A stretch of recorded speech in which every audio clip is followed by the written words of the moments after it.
बुल्लेशा रब ओनानू मिलदा नीता जना दिया सच्चियां। नई बात डिजिटल की वीडियोस देखने के लिए हमारा चैनल सब्सक्राइब करें और बेल आइकन पर क्लिक करना मत भूलिएगा। Everything is perfectly alright. आसानी से घर मिल गया फिर घर जी से? जी बिल्कुल, आपका घर है, आसानी से ना मिले, हर जगह पे पता चल रहा है कि अदील बर्की साहब का घर है। जब हम सोसाइटी में एंटर हुए हैं अच्छा। वहाँ से आपकी शोहरत का पता चल रहा है। इसलिए एक शेर है कि कुछ लोग होते नहीं तारीफ के मोहताज, हाँ। कुछ लोग होते नहीं तारीफ के मोहताज, कभी फूलों को अतर लगाया नहीं जाता। हाय। और एक शेर मैं भी अर्ज करूंगा। जी जी ज़रूर। बादे सबा कुछ तूने सुना, मेहमान जो आने वाले हैं, कलियां ना बिछाना रस्ते में, हम पलकें बिछाने वाले। ज़बरदस्त, बहुत उम्दा। मैडम नूरजहां के बाद अस्करी एजाज हासिल करने वाले पहले गुलूकार अदील बर्की हर दौरे हुकूमत में हुक्मरानों के हॉट फेवरेट गुलूकार होते हैं। अदील बर्की का लाइफस्टाइल निहायत शहाना है। जिस मोहब्बत से अपने घर को सजाया गया है वो देखने लायक है। जगह जगह बर्की गुमगुमे अपनी रोशनियां बिखेरते दिखाई देते हैं। दरो दीवार पर मिनी प्लांटेशन सजाई गई है। से कह रही थी आने के लिए। अच्छा अच्छा। बस वो कभी मैं इधर कभी मैं उधर, फिर मुल्क से बाहर। फनकार लोग वैसे ही। These are also our family members. Dogs भी फैमिली का हिस्सा हैं। छोटे छोटे पाले पेट हुए हैं आपके।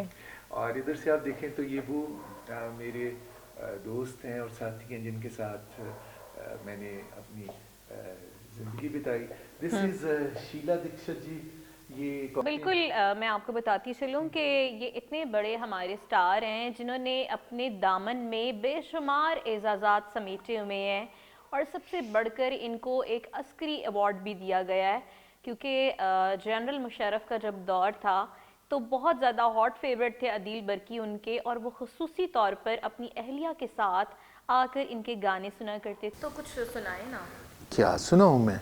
हाँ, अच्छा गाते हैं, और आपकी गज़लें, आपके सॉन्ग्स, आपका जो सूफी म्यूज़िक है वो बहुत ज़बरदस्त है, और बहुत अच्छे अंदाज में गाते हैं, सुनने वाले सुनते ही चले जाते हैं। मुझे आजकल सूफ़ी ही गाना भी अच्छा लगता है। बुल्ले शाह के चंद अशार में आपको सुनाता हूँ कि जे रब मिलदा नातियां तोतियां, मिलदा डड्डू मच्छियां, जे रब मिलदा जंगल बेले, मिलदा गावां मज्जियां, जे रब मिलदा मंदर मसीती, मिलदा चाम चरठियां, बुल्ले शाह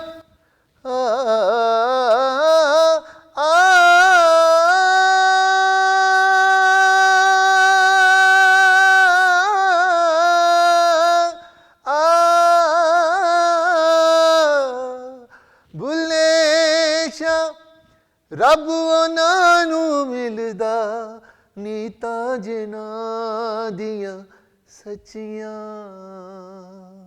ज़बरदस्त जी, बिल्कुल आपने बिल्कुल ठीक कहा कि रब उनको ही मिलता है जिनकी नीयत साफ़ होती है, और हर अमल का दारोमदार नीयतों पर होता बेशक, है। बेशक। तो आपने बड़ी मेहनत की और अल्लाह ताला ने उसका सिला भी दिया। हर चीज़ आपको अल्लाह ताला ने नवाजी, बहुत ज़्यादा रब की इसको अता कह सकते हैं, रज़ा कह सकते हैं, बिल्कुल। रब राज़ी है। देखिए कोई भी इंसान ये दावा नहीं कर सकता कि वो डिज़र्व करता था।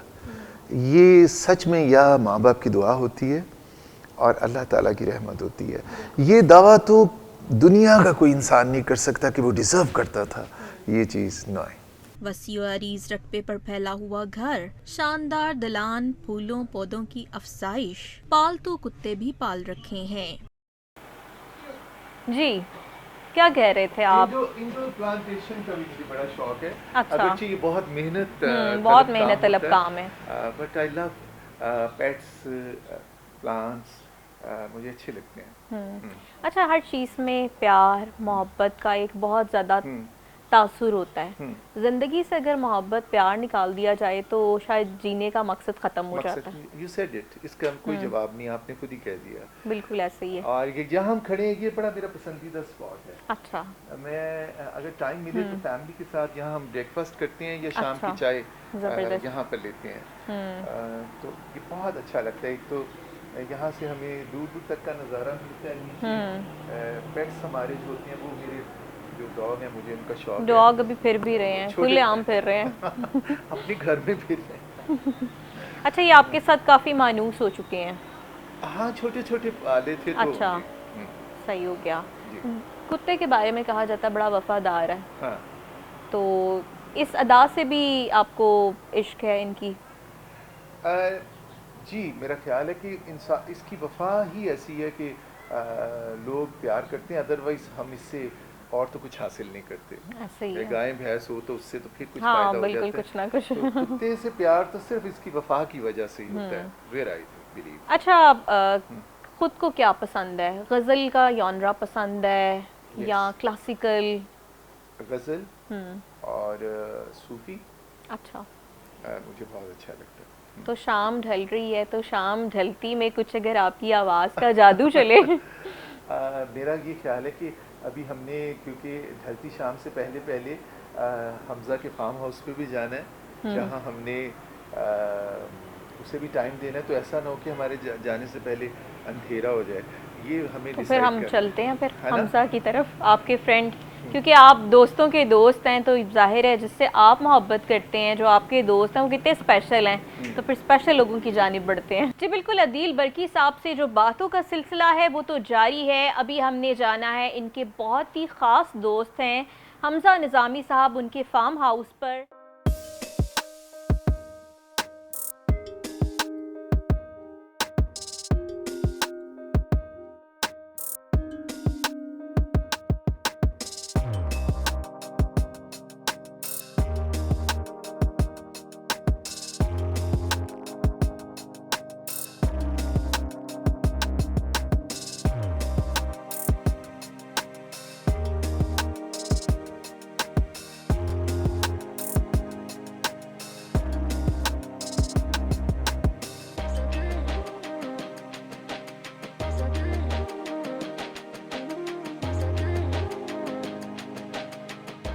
अदील बरकी हाईटी पर अपने बचपन के दोस्त मारूफ बिजनेसमैन हमजा निजामी के फार्म हाउस पर भी गए और चला चाय का दौर। बचपन के दोस्त को खूब गाने भी गा गा कर सुनाए। बचपन के दोस्त ने छेड़ी बचपन की यादें। ये क्या राज है, हर बात में हमजा निज़ामी साहब का जिक्र होता है और कहा जाता है कि जी बहुत मेरे स्पेशल फ्रेंड हैं।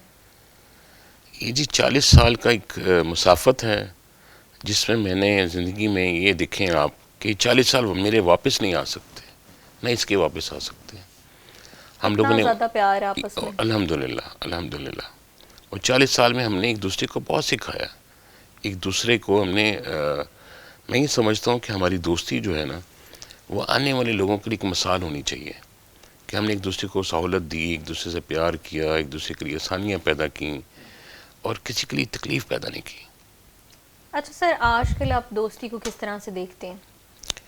मैं ये समझता हूँ जी कि अगर आप किसी के साथ मुखलिस है ना, तो आपको वही चीज़ें वापस आती हैं, आप जो बांटते हो आपको मिलता है। बेशक ऐसे ही है।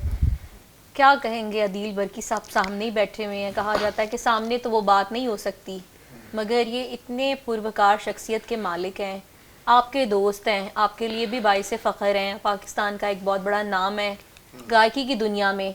बेशक इनके घर से कोई भी गायक नहीं है, लेकिन ये शौक के तहत इस फील्ड में आए और फिर छा गए, कितना फ़ख्र होता है। मुझे वो वक्त भी याद है जब आगा जी, इनके अब्बा जी बड़े माशाल्लाह बहुत प्यारे इंसान थे, अल्लाह उनकी कब्र को मुनव्वर फरमाए।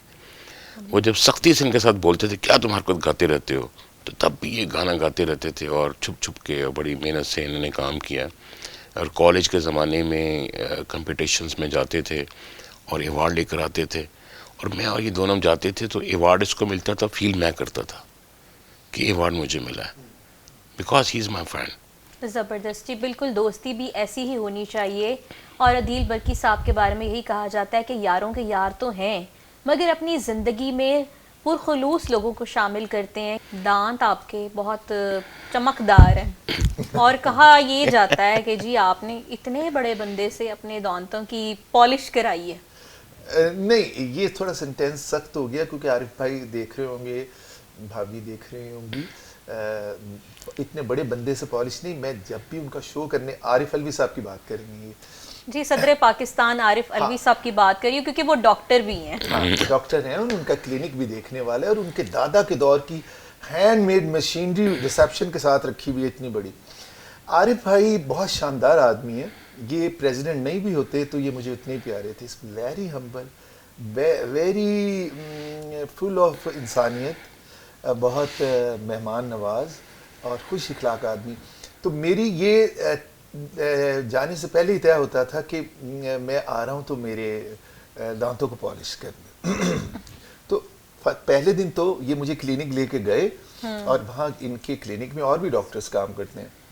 तो आरिफ भाई ने एक बुलाया और कहा कि she is the best doctor, ये आपके दांत देखेगी। उसने मेरे दांत देखे, कहा दांत तो आपके बिल्कुल ठीक हैं। तो मैंने कहा ये मोतियों की तरह चमकने चाहिए। तो आरिफ भाई बहुत हंसे, तो कहने लगे फिर मैं कल आपकी फ़्लाइट से पहले मैं वो आपको चमका दूंगा, वो इसे समझ नहीं आएगी। तो he was very good fellow. और मुझे अभी भी याद है कि जब मैं इनके घर पहले दिन गया ना, तो बहुत लेट शो ख़त्म हुआ, और कराची की बड़ी नोन पर्सनैलिटीज़ भी थी ये भी, क्योंकि इनकी इखलाक की वजह से बहुत ज़्यादा इनकी मिलत बरादरी। तो इनके गेट के साथ भाभी फिर हंसेंगी कि मुझे एक एक चीज़ याद रहती है। इनके गेट के साथ एक बड़ी रूट थी जो मिसेस अलवी ने कहा कि मैं ये 250 की ख़रीद के लाई। अच्छा। और उसके गिर्द इन्होंने गेट खोलने के साथ ही इस साइज़ की बड़ी जड़, तो इन्होंने मुझे कहा कि ये देखिए अदील भाई, ये मैं लेकर आई हूँ, कितना अच्छा पीस मुझे मिला। मैंने कहा वाकई बहुत बड़ी जड़ है। तो कहने लगे मैं इसके ऊपर घड़े सजाऊंगी, और अगली दफ़ा जब आएंगे आप तो इन पे कलर करके ये कोना बहुत अच्छा हो जाएगा। तो जब मैं अगली दफ़ा गया तो निकलते हुए मैंने कहा वो घड़े आपने पेंट किए? कहती हैं उतरी गाड़ी से एक बहुत मिरेकल हुआ। मैंने कहा क्या? कहते देखेंगे पक्के फर्श पे मैंने रूट्स रखी थी तो ये तो फूट गया। तो मैंने देखा वो रूट्स फूट गई थी, तो उनके ऊपर इतने इतने कोनों के पत्ते थे। मैंने कहा व्हाट अ मिरेकल कि ये तो नीचे भी पक्का फर्श है और ये निकल आया। कहती हैं हाँ ये तो अजीब बात है। मैंने कहा भाभी ये बड़ी लकी चीज़ है वैसे ये। एंड जब मैं अगेन गया तो वो उससे भी बड़े हो गए थे। और अब जब घर की मुबारकबाद के लिए भाभी आई तो प्रोटोकॉल के बिना, तो मैंने कहा कि उसका क्या हुआ? कहने लगी वो तो पेड़ बन गए हैं। अच्छा देखें कुदरत है ना खुदा की। हाँ बस ये। अच्छा मैं आपको गाने तो आपसे बार बार सुनते ही रहते हैं, अभी एक छोटी सी गेम खेल लेते हैं। आरिफ अलवी साहब के लिए 2 लाइंस।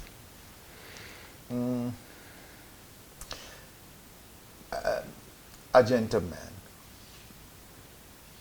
मरियम नवाज। मरियम नवाज। मरियम आपा अस्सलाम वालेकुम। बिलावल भुट्टो जरदारी।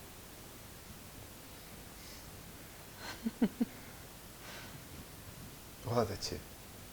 अदील बर्की ने ये भी बताया कि पहली बार उन्होंने सबसे बड़ा जो प्रोजेक्ट किया वो इमरान खान मौजूदा वज़ीर आज़म के वलीमे की तकरीब थी, जो कि उनकी पहली शादी जमायमा खान के साथ थी।